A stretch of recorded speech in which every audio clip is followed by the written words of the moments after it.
Today I'd like to show you how I approached making a Jurassic Park T-Rex roar. Now, I will link in the description kind of the idea where I got this from. There is a beautiful video where the sound designers actually talk about how they got these sounds. Now, I don't have the accessibility to get to those sounds, so I went with this one. But I did learn a lot from them. So we'll start with the footsteps. The footsteps of the sound are nothing more than a giant tree falling with white noise very, very filtered underneath it.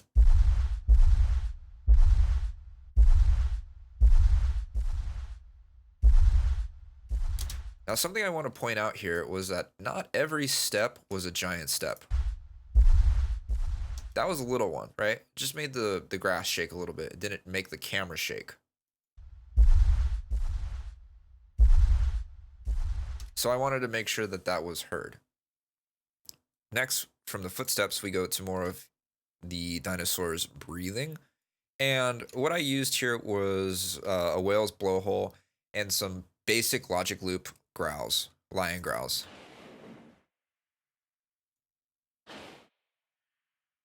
And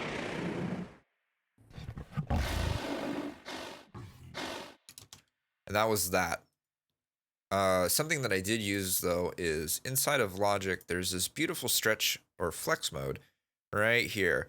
And using this and changing the grain size actually does some significant wonders. And you get some really, really cool different, I don't know, pitches. And that's where the sniffs came in. Now, I used a lot of alligators and a lot of lions to get the growls.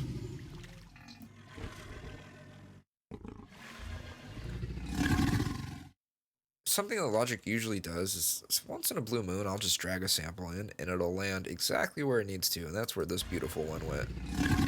Oh, talk about just being the right sample in the right spot. So that would be the growls. And then down here to the main sound, the T-Rex roar. Consists of 4 parts, 3 animals, and then 1 synth. Down here, I have sub. When it comes to things that are huge, like giant elements, I like putting this white noise generator that I made at the bottom, very filtered. It just makes things seem larger than they are. Now, this is where the comments come out. If the sub is too insane because I don't have a subwoofer at home, please tell me. Then I have your basic lion growl for the attack. Nothing too exciting. I didn't even tune it. I didn't even do anything different. I was just like, yeah, it works. Then we added the alligator that helps the sound kind of still keep going past the lion roar.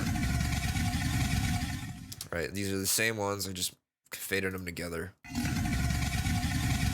And these 3 alone could be an animal in itself. But it feels like it's missing something, and that's where elephants come in. Elephants are amazing, and they make the weirdest noise. Here's the first one that I used. That one's pitched up quite high, and almost sounds like a kid screaming, but layered with its brother here. That sounds very T-Rexy to me. Here's the 2 elephants together. Yeah, that's where it is, and then all together. It sounds like a T-Rex. I don't know what to say. At least that's my interpretation of a T-Rex. Down here, I just added some atmosphere. This is nothing more than me walking through some bushes outside. This is some Amazon sound effects.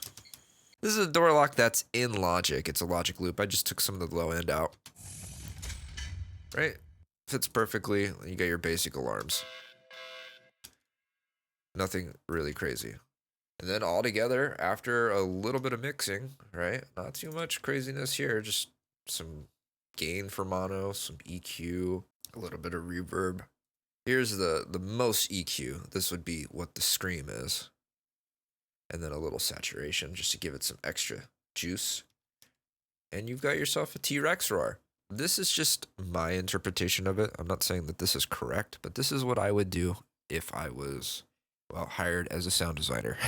And that's kind of what this video is for, is just to prove that I can actually make sounds. So thank you so much for taking the time to watch this all the way through here. I appreciate it, and hopefully you learned some things. Thanks.